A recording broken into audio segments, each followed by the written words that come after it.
Well, just to put you in the picture with how the history of ratings has developed from our club.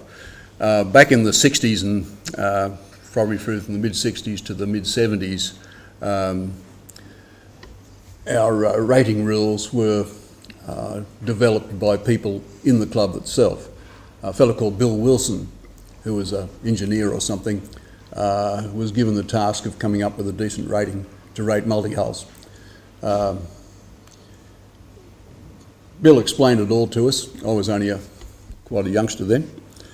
I'm still only a youngster, as you know, but I was even younger then. And Bill decided that there were two parts to a rule. One was the part that made you go fast, and the other was the part that stopped you from going fast. So he worked out that, the bigger the sail area, the faster you were going to go. The heavier the boat, the slower you were going to go. The more windage, water drag, and all that sort of thing. And he came up with a rule that seemed to be pretty good. Seemed to cover all the factors. In those days, all the boats were pretty similar in that they were all plywood, bit of fiberglass perhaps, all about the same size, within reason. There weren't any really small boats. There weren't any really big boats. Unfortunately, the rule never worked all very well. It always seemed to be the first boat there seemed to win on handicap as well. And you'll see that if you go back into the early Gladstone races, that the winning boat was often the winner on handicap as well. So we realised after some time that this wasn't working very successfully. Everyone sort of accepted it. In the mid-80s, it was probably more like the mid-70s, late 70s, things got a little bit different. Boats changed. They started building faster boats aimed at racing rather than cruising, or with a bit of racing thrown in.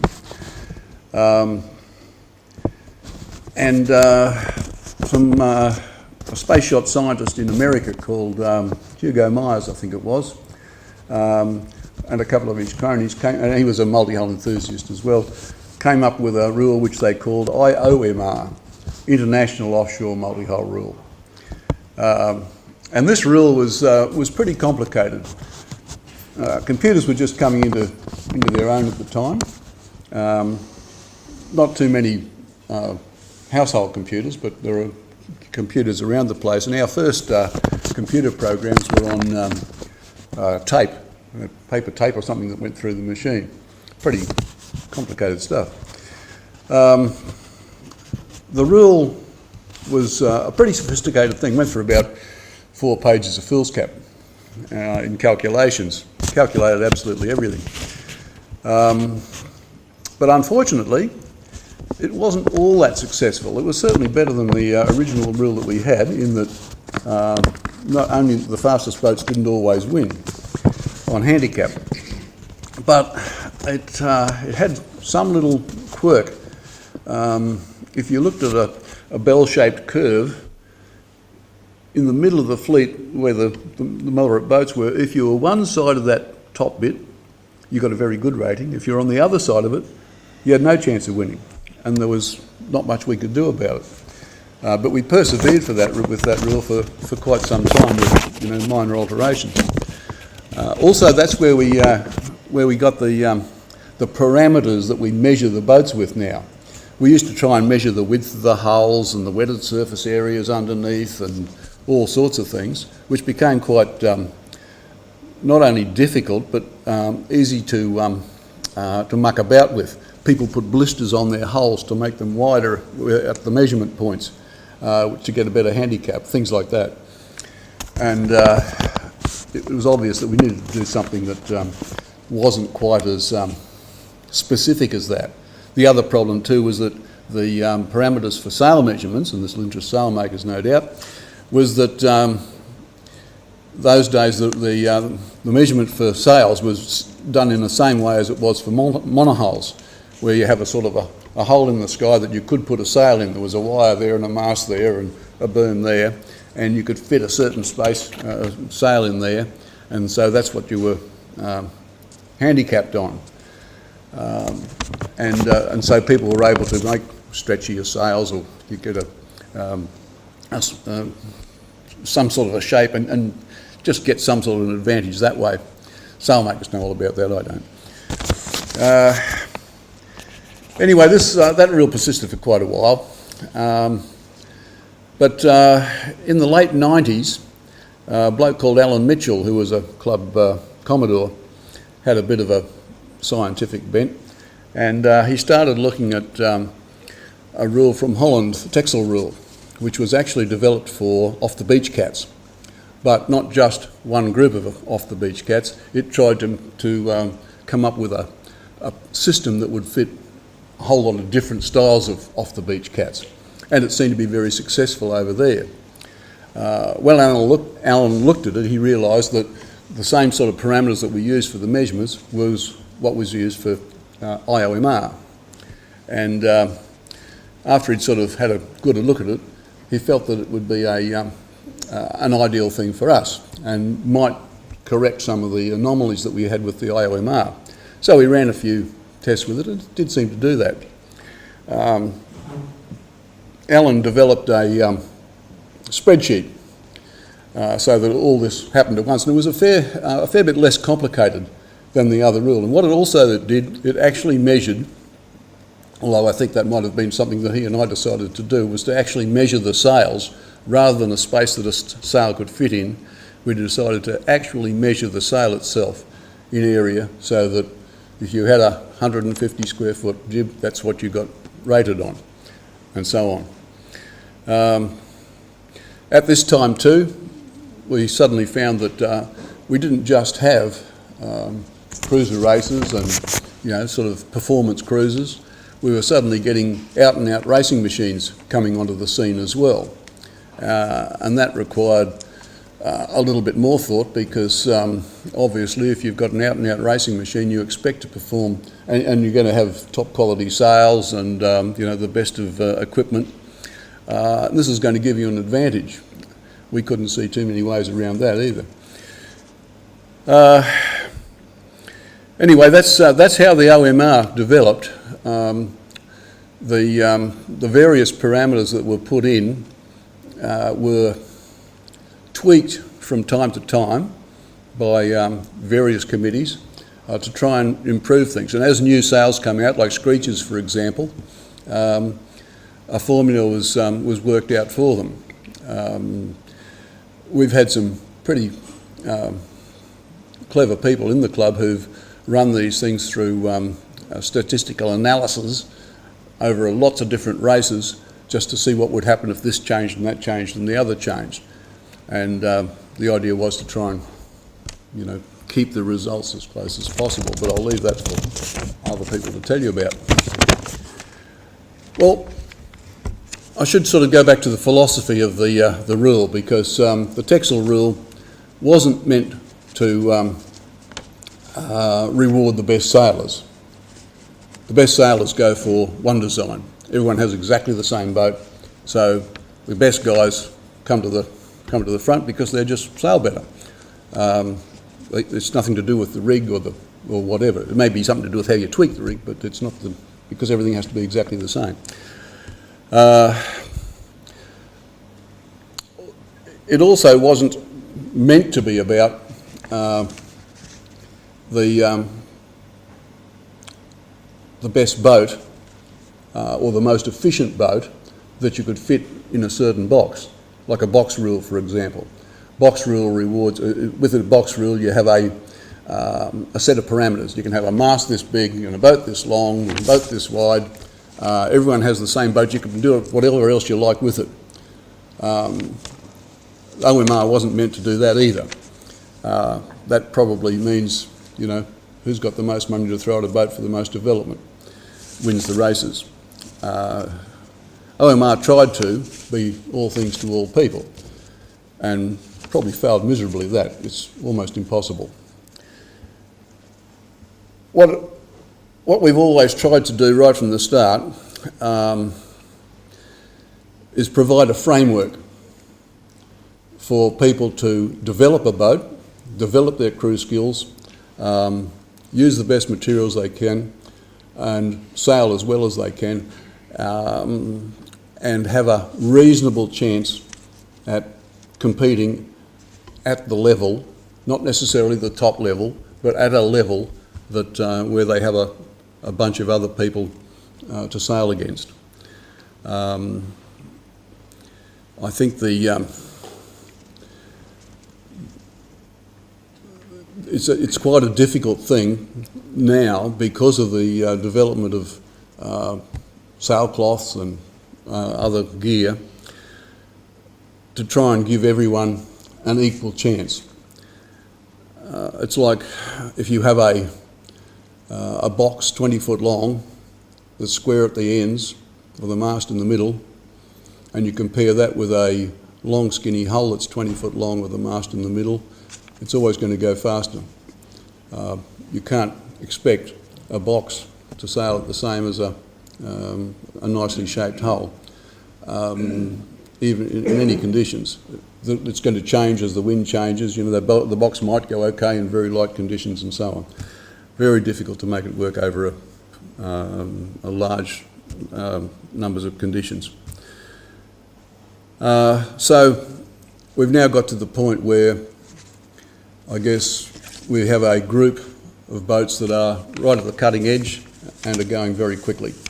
They almost have their own set of races, and for this reason most of the clubs have divided the races into divisions so that you have a division for the top guys, another division for the next group, if you like, who are perhaps more interested in cruiser racing than out and out racing. And hopefully that allows everybody in the club to get to a position where they've got someone to race against, someone to beat. They may not be the best in OMR total, but they can be the best in OMR in their group. So I'll hand over to Mike to tell you how we've tried to get to that. Thank you, Cruzy. Well, this is the third review of OMR that I've been involved with, and the philosophy has changed in this review in that the first two reviews were centred around trying to make the results, the span of the results, closer. In other words, less distance between the first boat and the last boat. And you know, that was done by mathematically running hundreds of races and trying to work out what things you could change that would get the results closer together. And it was there was a deliberate philosophy not to actually look at individual boats, and that worked to an extent, but it brought the results closer together. This time it was decided that we should actually look at groups of boats, not individual boats, but look at groups of boats, and try and work out what was going to make those groups closer to other groups. And by groups I mean, the bridge deck cats versus trimarans versus catamarans and short boats. Peter, for you. Sure. Size doesn't count. Sorry? Size doesn't count. And we had a good opportunity to do that because last year at Airlie Beach and Hamilton Island, all those groups of boats raced together and raced on the same course, which wasn't what normally happened. What normally happened at regattas would be that there'd be three divisions, and so you didn't get the mix of boats racing together. And when they raced in divisions, they raced different courses. So you couldn't compare data. But last year we had two regattas and 13 races, I think, was it, Al? Yeah, 13 races where all the boats raced together on the same course, and that gave us the opportunity to look at the boats as groups and what might be done to make them more equal under OMR, and yeah, and I think we've done that. So that's the first time that I'm aware of that we've gone down that track, and Alistair, did a great job with the mathematics, and I'm probably like most of you. I can look at it and go, gee, that's nice, but I don't really understand what's going on. whereas Alistair, he understands all that, so this review has taken it a different path to the previous ones, and we've also been listening to what people out on the racetrack are telling us, and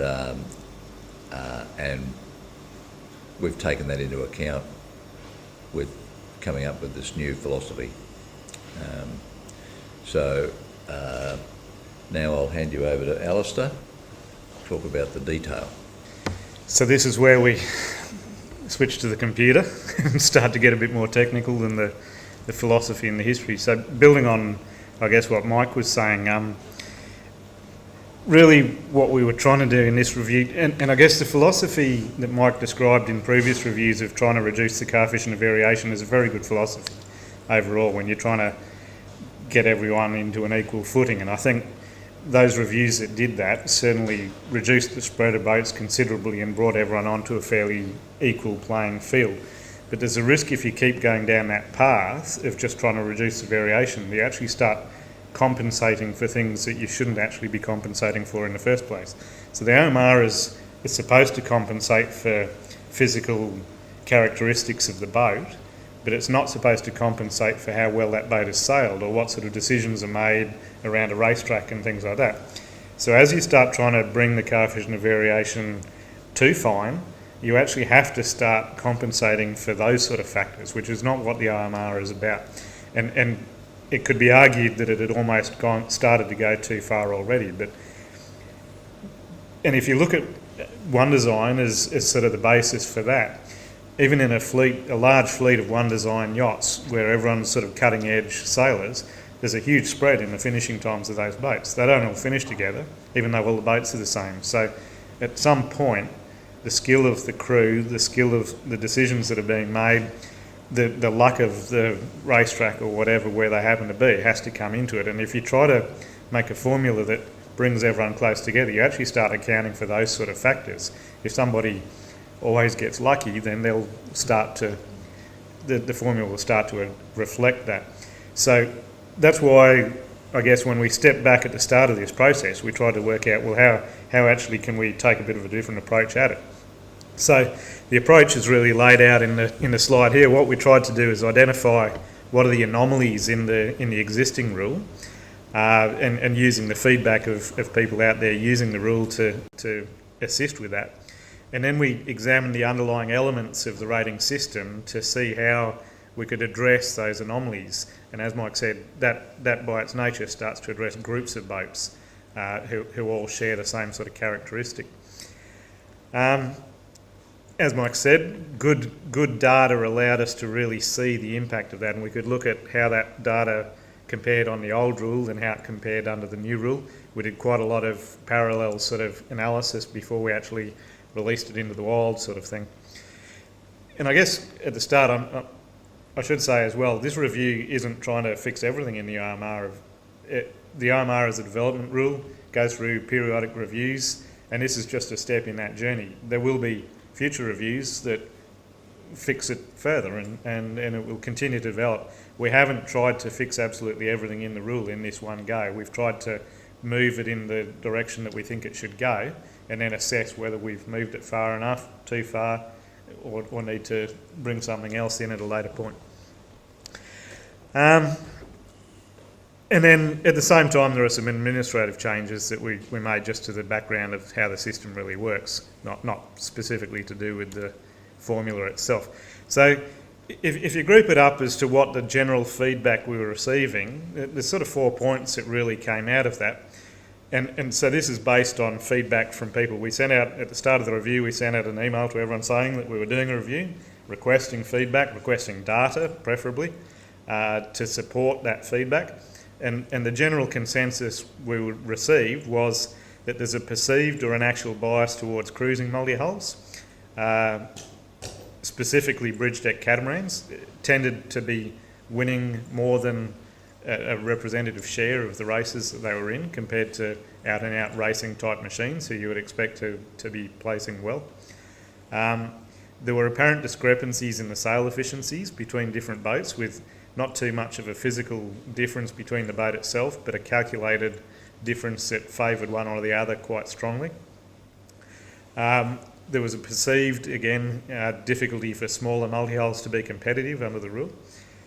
And the other feedback we've received along the way is that there's a need to rate traditionally downwind sails that can be used upwind more appropriately under the rules. So obviously that's people using screechers upwind.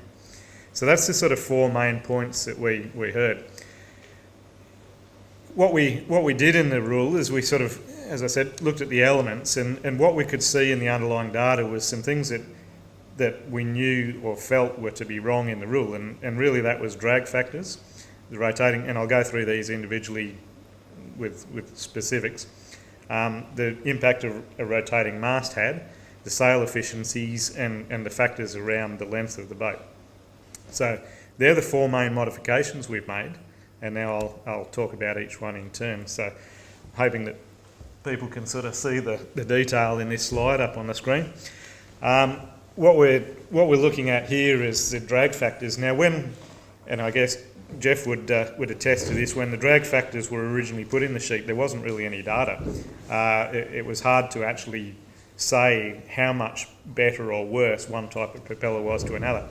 Since then, though, there's been a lot of tank testing and a lot of field testing, and a lot of people have actually gone out and been testing this stuff around the world.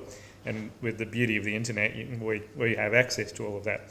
So this graph represents some test work that was done at the Clyde University, and it's very relevant to what we're looking at. It's in sailing vessels and the drag factors of propellers. And it's quite clear. You can see the lower flat graphs along the bottom are the ones with feathering and folding propellers, and they really, the modern designs of those things are so efficient that there's virtually negligible drag out of those propellers compared to a fixed bladed prop. But what we had in the OMR at the time doesn't reflect that. So in the OMR, 2 fixed propellers had a drag factor of 0.9625, 2 folding or feathering propellers had a drag factor of 0.97, compared to boats with no engines in the water that had 1. So you can see that both of them were being affected pretty much equally, to around 3% sort of thing, where really the data says that the feathering and folding propellers should be hardly affected at all, and the fixed ones have a big impact. So that was the first step that we took. So the suggestion and the running some data alongside all of this, we indicated that the best solution was to bring the folding and feathering props to 0.99, so really reflecting that they don't have as much impact as was originally in the formula.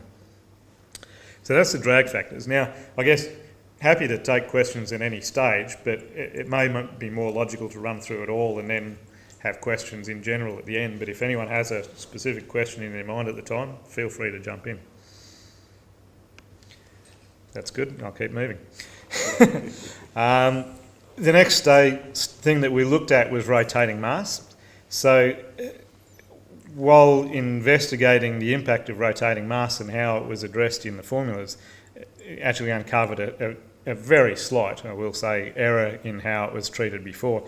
And what had happened in a previous review is that it had moved, when measuring the aspect ratio and therefore the dimensions of the mast compared to the sail, had moved from using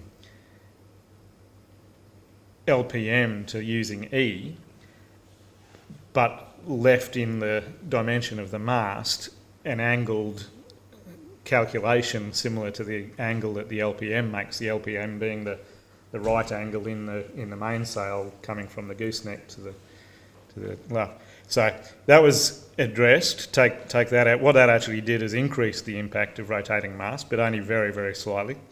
So that wasn't necessarily heading down the path we wanted to go, but at least it was fixing up an error in the calculation. So then what we did is currently the mast calculation is that it's the length of the mast times the mast circumference times 0.5. Now the mast circumference obviously is a two-dimensional ellipse. What that does is just say half the circumference becomes the area of the mast that's exposed to the wind, but obviously that's not right. If you fold an oval or an ellipse down, it'll be a line that's longer than the mast is actually wide. So looking at the geometry of all of that, the suggestion and the recommendation was to make it 0.375. When we looked at that in the data, that seemed to support and seems to give so it's quite a reduced impact of a rotating mast and more in line with probably the performance gain that people are actually getting. Now, this one's probably fairly close to me. I had a rotating mast and I now have a fixed mast. It wasn't to try to address any anomaly in the rating. My mast fell over. And it was easiest to put it back as a fixed one.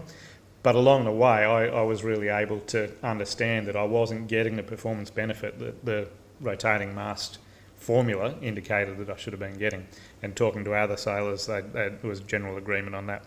So that's the change that was made in the rotating mast.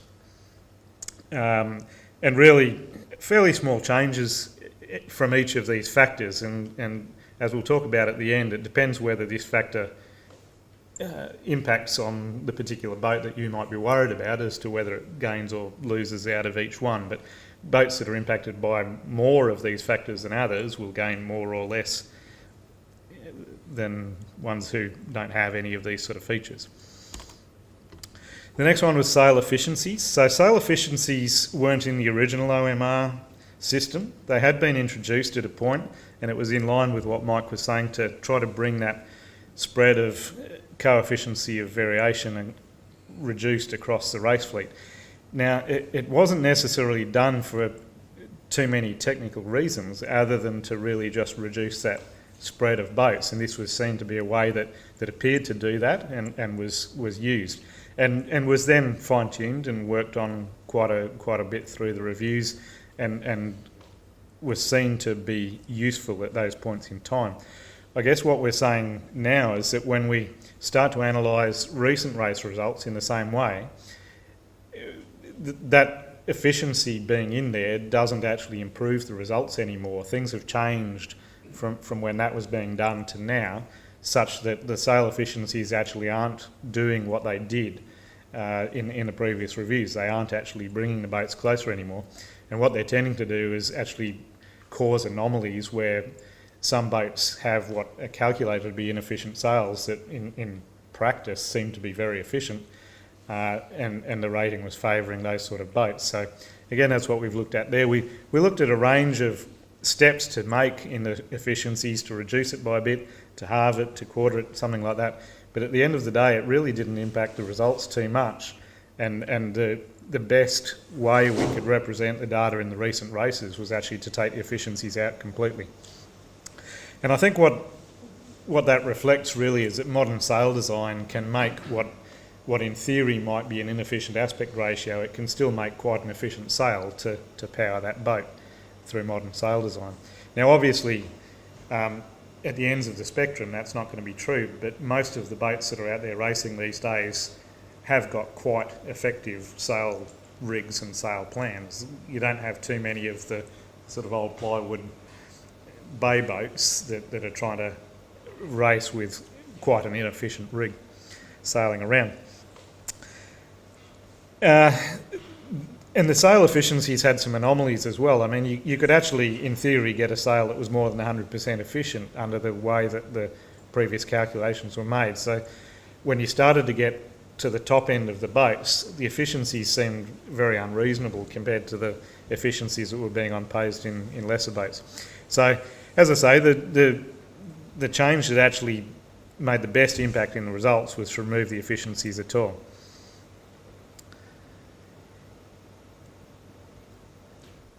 The next one we looked at was small boats versus large boats. So I guess what I've tried to put here is a couple of sort of truisms that small multi-hulls generally don't have the top speed potential that a large multi-hull has. It comes down to waterline length and all those sort of things. I mean, there are exceptions, obviously. I mean, you can get absolute rocket ships but in a small boat, but on the whole, a small boat isn't going to be able to generate the sort of top speeds. I mean, you've got some of these larger boats going around now doing 35, 40 knots and things like that. You're never really going to get a small multi-hull up to those sort of speeds. Small multi-hulls are also more impacted by the chop and the swell, which, while the OMR is not really trying to equalise race conditions and things like that, it's a given that in most races, in the majority of races, the small boats are going to get knocked around a little bit more by the chop and the swell. And again, that means that they're not going to be able to generate that speed potential that they may have, and particularly in the offshore events. And the OMR is specifically catering to offshore events. So looking at, and this goes back to all the previous reviews, always in the analysis of the race results, when there was a fleet of small boats versus a fleet of large boats, the data fitted a lot better if the small boats had a coefficient, had a factor for the rated length of about 0.29 versus the large boats with 0.3. So I guess I should just step back. Fundamentally, the rule of OMR is that there's a rated length which has a factor, there's a rated weight which has a factor, and there's a rated sail area which has a factor, and they're multiplied together. So the larger the factor, the more influence that component is going to have out of the three. So power to weight type calculation. So it's quite clear when you look at the data that small boats generally tend to, even comparing amongst themselves, work better with 0.29 than 0.3, which sounds like a small change, but it actually makes a couple of % difference in the final calculation.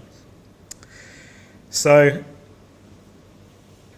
what we looked at, and I guess with computers and things getting better now, we were able to actually put a variable factor in. Instead of just having one number that was supposed to address all the boats, build in that variable factor to give the smaller boats a helping hand in a way into that formula and into an area that they probably suited them better anyway. So how that was done, it became a bit mathematical. It was really just about fitting a model that had the right sort of shape that could then be built into the formula to calculate that out. And the shape needed to be smooth, and it needed to not have a disconnect when the normal rating took over.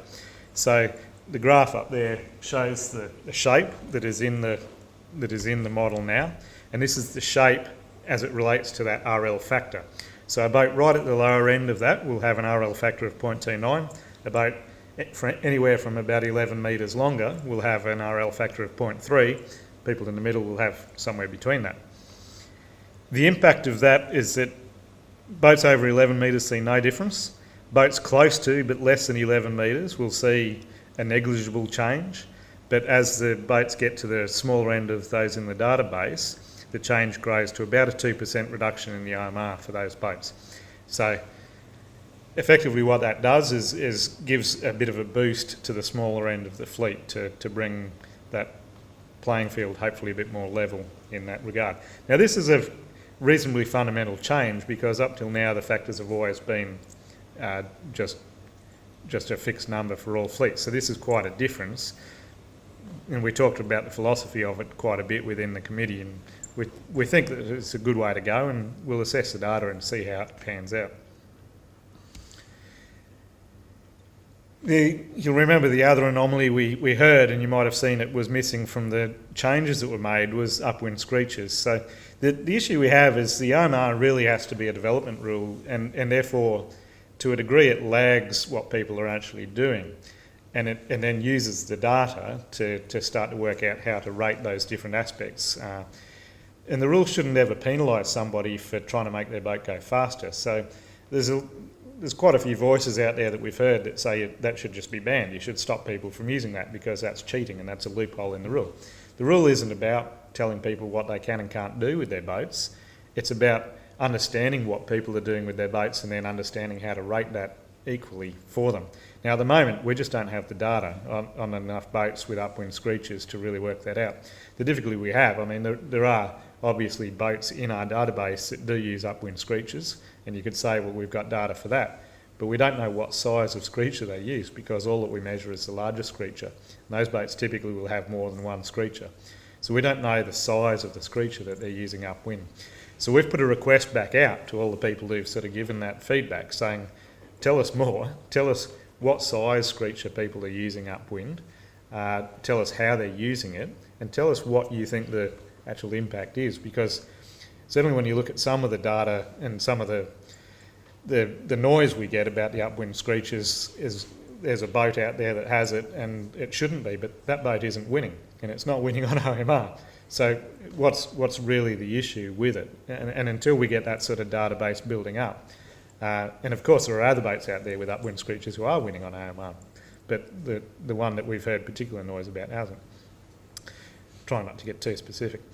But so I guess we've parked this for a little bit. We didn't want to hold back the rest of the review that we were doing. We understand that it is something that OMR needs to address, but we need to just wait until we've got more data to really support it. So it's not that this is not being considered, it's just that we're not ready to make the change in this yet, because we don't want to penalise people unnecessarily before we get the data that shows how it's actually working. I mean, there are schools that thought out there that it actually doesn't do people much benefit. Now, obviously, it's only a small group of boats who can do that. It's generally only trimarans who can get the tension that they need to carry the screecher upwind with the loads, and generally only smaller end of that fleet as well. So we'll sit and sort of reserve judgment on that one a little bit, but there's nothing to stop a change being made as soon as we get enough data that it really indicates where that should be. So I guess what I'm trying to say there is, if you think this is an anomaly in the rule, help us out by trying to help us gather the data and understand how we can actually start to account for it. Just to sort of round it up, we are into the last couple of slides here. Along the way, so they're the sort of, I guess, technical, call it, changes that were made to the rule. Along the way, just for completeness, I'll list what sort of administrative changes. So the spreadsheet, I don't know the sort of the genesis of that spreadsheet, but it's obviously been around a while and a lot of people have hacked into it, and I, for one, found it always very difficult to interpret and look at, and you had to sift through all sorts of trial data and things like that. So along the way, we've tidied the spreadsheet right up and tried to make that more user-friendly, and I hope people find that that's the case. And also locked all the formulas down for security, because only certain people had access to the spreadsheet previously, but and normally it would be accidentally, you would hope, but it doesn't take much to override a number and end up with something wrong, or a number hard-coded where it should have been attached to a formula or something like that. So hopefully the security is a lot better, and when I did go through and made that change, it's actually surprising how many numbers I did find that were hard-coded in the old spreadsheet, overwritten a formula or something. Now, most of them, there was no change, but a couple did actually make a slight change. So if your boat has an unexplained change, that might be it. So the next thing was that the rating has always been intended to have a validity period of 4 years. Now, obviously, it's pretty hard to achieve that. There's a lot goes into, particularly with a bigger boat, weighing it and measuring everything and all of that. But we do want to keep trying to enforce that validity, because, boats do change over time, particularly with the weight and things like that. Sail stretch, whatever, all these sort of things happen. So if you start to get pedantic about the numbers, you really have to be pedantic about getting the accurate, up-to-date sort of numbers into the system as well. So the spreadsheet now colour codes boats, so a lot of people might have seen their boat now comes up orange or red sort of thing. Well, I think it's yellow or orange actually. So the The yellow is it's between 4 and 6 years old, and the red is it's more than 6 years and really shouldn't be out there racing. The yellow is a bit of a grace period in a way to get a rating up. So effectively you have 6 years validity. The intent is to keep it at 4, but you've got that 2-year grace if you need to use it. Now, if you refer back to the preamble, it's up to the owner of the boat or the skipper of the boat to make sure that their records are up to date. When I did send out the new spreadsheet, had all these people come back and say, oh, my boat's name's changed and blah, blah, this has changed and that's changed and all of that. Now, that's all good. We'll tidy up as much as we can, but it's not... I will say that some of the emails were quite accusatory about these changes always get ignored. Now, some of that is real, but some of it's false. I mean, it's the owner. If a boat's had the wrong name in the spreadsheet for 4 years, it's not my problem that boat has a wrong name. The owner's been looking at it for 4 years, sort of thing. So it is up to people to keep their boat up to date and to know that their rating's up to date, and so the new spreadsheet is designed to help people with that. The other change in the spreadsheet for people who are sailing in fleets and getting worried about what other boats are doing is the spreadsheet now says what sail configuration each boat is actually rated for.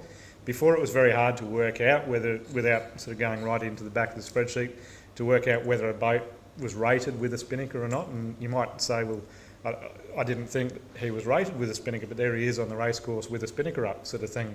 The spreadsheet now has up at the front end what the sail configuration is. So if you go in there and have a look, you'll see some boats will have main and jib and screecher.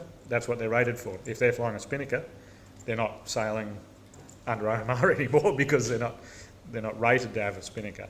So if people do want to be doing checks, I mean, I hate that sort of thing more than most people perhaps, but people looking at what other people are doing.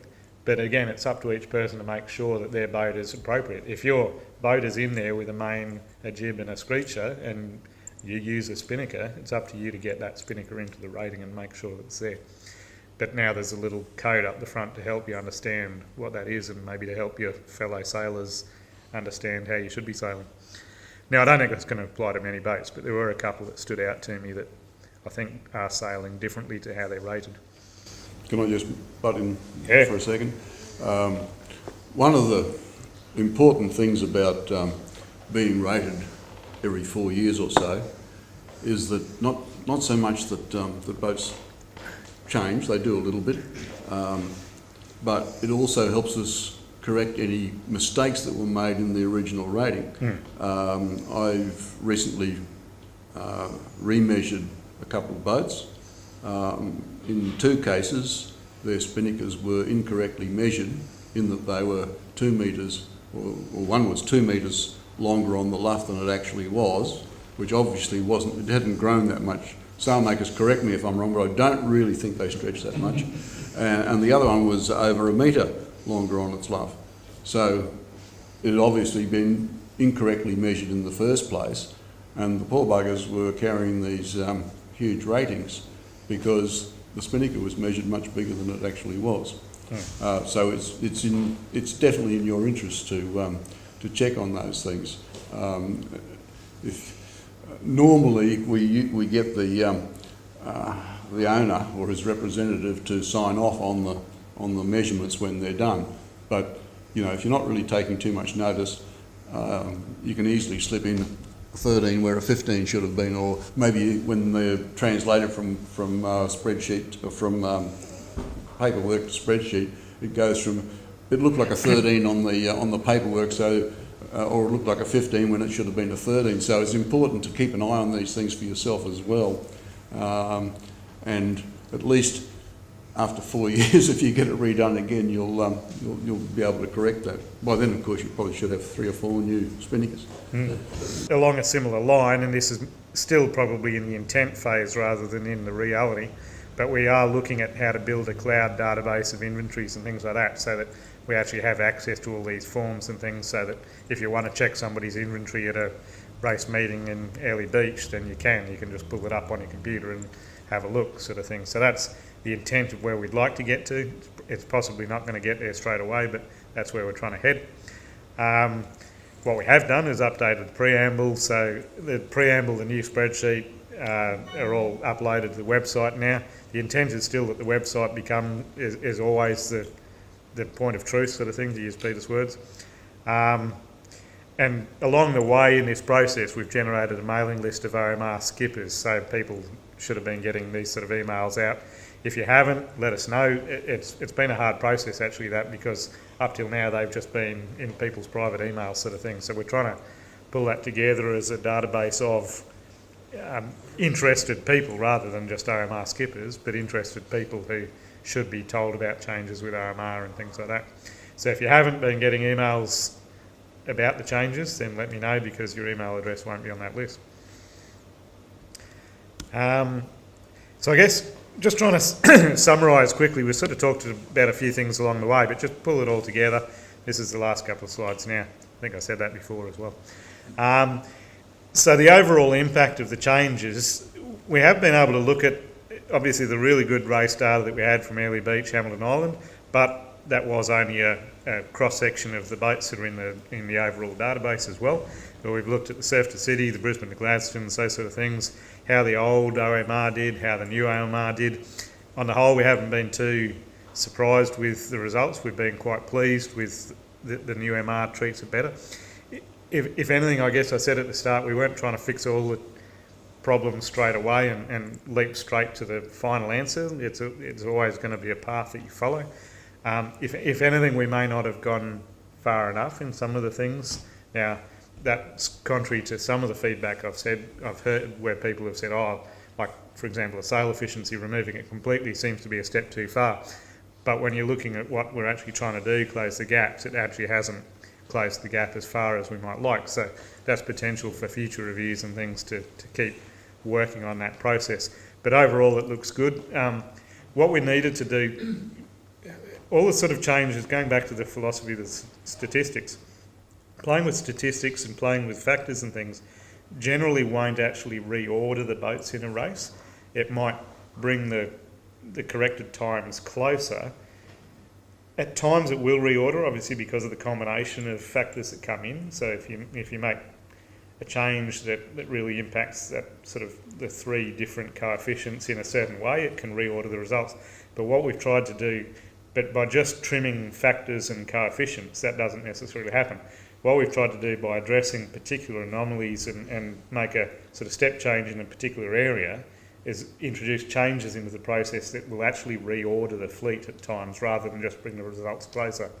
We've certainly seen that when you run back over things like the Brisbane to Gladstone race from this year. Now, Brisbane to Gladstone is always a tricky one because you do have tidal effects at the end, different races all the way along the race course, all of that sort of stuff. So it's hard to say that it's a nice consistent set of data. Airlie Beach and Hamo are much better, where it's a couple of hours, everyone goes out, same time, same wind, same tide, all of that sort of stuff. Sort of, unless they don't. But what we have seen is that it's reordered the results in a way that agrees with what perception would be, and that the boats that possibly people thought shouldn't have been doing as well as they did get pushed back, and boats that did actually sail really well and sail to the boat's potential, not just well, are being rewarded a bit more under the new system. So it certainly looks to be doing what we're trying to do, but I'm not going to say it's perfect, and we need to address some areas still.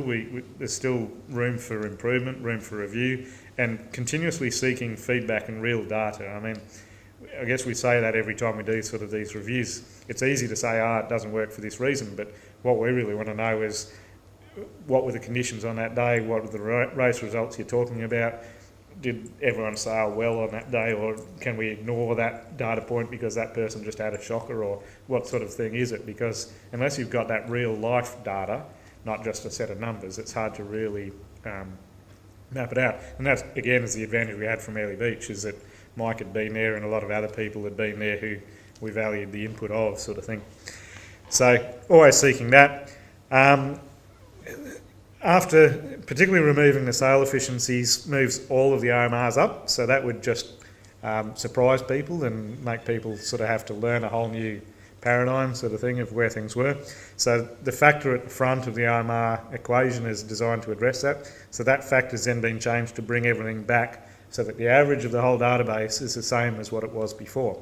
Doesn't mean that every boat's the same, obviously, but the average is some boats will have gone up, some boats will have gone down, but all in all, the average of the whole database was 7 to 1 or something previously, or higher than that, I think. But anyway, it's the same average now. So if your rating has gone up, you've been adversely affected by these changes. If your rating has gone on the whole, if your rating has gone down, you've been positively impacted by these changes on the whole. But really, I guess what each person wants to know is how they've gone compared to the boat that they typically race against, or their peer, the guy they're trying to beat. So everyone's going to look at that. Some people are going to be happy, some people are going to be upset with how that is. But at the end of the day, that's where it falls out of these changes that are in there. When you look at how it does work, what I've got as a graph that I guess tries to pictorially say everything that I've said in the last while. The top line here, this is add up for the boats that did all of, I'll start again.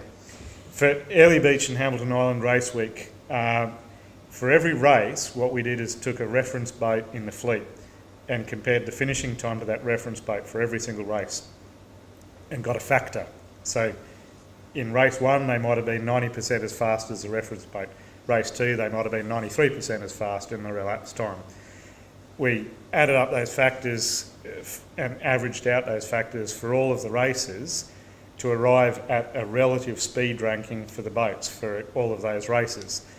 So the top line up there is the relative speed ranking of all of the boats. In the middle there, at 1, it's the reference boat, and then there are boats that are 1.4 times as fast as a reference boat, down to boats that are 0.85 times as fast as a reference boat over those 15 races. So that's an attempt to actually just sort of see what the speed potential is of each boat in that fleet. The bottom line is the RMR, how it was on the old system. Now, of course, it's 15 races, which is a good start, but it's not a complete data set. But you would expect that the RMR line would have the same shape, maybe not necessarily the same gradient, but at least the same shape as the speed line. And what you can see is that there are some real anomalies that are in there. So there are a couple of pronounced dips over to the left. Those are boats that have an OMR a lot lower than the speed that they actually sail around those race courses and the speed they demonstrated. Then there's a pretty big spike and another big spike over to the right. They're boats with high OMRs that should have done well and didn't. They just weren't there on speed. Now, some of those we can explain, some factors, but really this goes back to the philosophy I guess we had at the start, is picking out what are the boats in the dips and what are the boats in the troughs, and what are the boats in the peaks, and what do they have in common, and what factors do we need to change. When we finished the whole process, there's a number of lines in there that just represent each individual change. Don't worry about trying to follow the whole thing. But what we're trying to say is that there are a couple of really big dips in here. We've now built that dip up. This peak, we weren't too worried about. That boat didn't sail its potential, and we know why. We weren't trying to necessarily address it. Some boats that may not have needed addressing particularly got addressed. That's just an artefact of how it happened. This one could have lifted but didn't. That just means that none of these changes actually apply to that boat. But what we were really happy to see is that some of these boats that have a very favourable RMR have now started to level out. And this is where I guess I said it may appear that we haven't actually gone far enough in this review, but we've certainly gone some way to matching that profile a bit closer. As I said, don't worry about that big spike in the middle. I'll leave people to guess what boat that is, but it's a boat with quite a high RMR rating that just wasn't sailing to its rating that week. But otherwise, it's become a flatter line than it was, which indicates that the changes are in the right direction. Arguably, it could become flatter still, but you'll never get it completely accurate. some people just made good decisions in the races, some people made bad decisions and things, and that'll impact the results. There'll always be blips, but this is just trying to level out the blips that consistently appear when you look at these races, any other races, those sort of things. So I guess that's what we've been trying to do. Using that as a measure, it appears that we've been successful. Time will tell as we get more and more data to look in.